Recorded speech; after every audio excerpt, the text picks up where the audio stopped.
Are you suffering from Osgood Schlatter Disease? Well, I'm going to go through 4 simple tips to help alleviate your pain symptoms at home. So, I'm going to give a brief description of what it is. So essentially for your adolescent years, roughly 12 to 17, your femur bone is going to start growing substantially.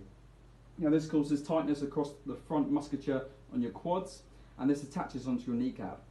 Now below your kneecap, there's a tendon called your patellar tendon that attaches onto what's called your tibial tuberosity. Now because of this tightness, it causes a lot of strain into this tendon, and that can become inflamed, and the body's response to this is actually to lay down more bone onto the attachment site. So this is why someone with this disease has the bony prominence, the lumpy bit of bone that is very sensitive and painful when doing activity. So going into the first tip for you is going to be trying to release this anterior musculature. So there's 2 different ways that we can do this. We can do it just by static stretching, or we can do it using a foam roller. Now simply with a foam roller, all we're going to do is lie prone and just roll across by leaning on it to help release the musculature. So I'm going to show you the stretching routine just in case you don't have a foam roller. So simply we're going to come into the prone position once again and simply pull back the leg and stretch like so. And all we want to do is hold this for 60 seconds for 3 sets and twice a day, just to keep on top of releasing that congested area in front of the leg. Okay, tip number 2 is going to be self-frictioning. So this is going to be dependent on if you're able to manage it, because it can be very sensitive. All we're going to do is come across that bony prominence, and using your fingers, all we're going to do is press and rub this area. Now all this is going to do is going to desensitize the area, because it's going to be very sensitive, and it's going to be good in terms of rehabilitation, in terms of being able to progressively take load onto this area.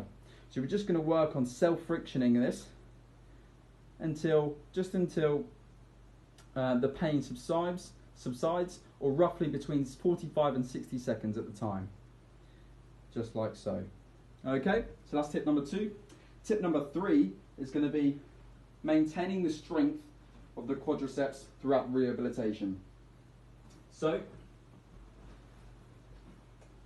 what we're going to do is just pull up a chair and press against the wall or a sofa like I'm using, and it's just an isometric contraction of the quads.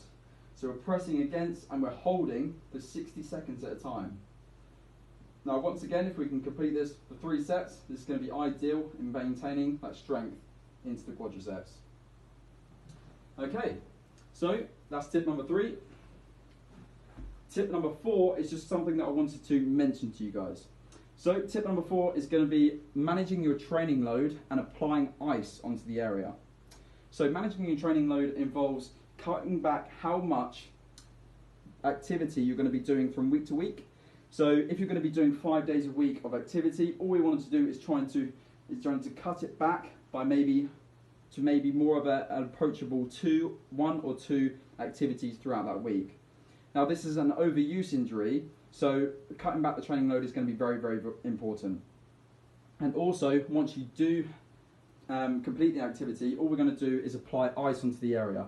Because this is an inflammatory response of the body, it's really important that we can apply ice into the area to help settle this inflammation down and give you pain relief.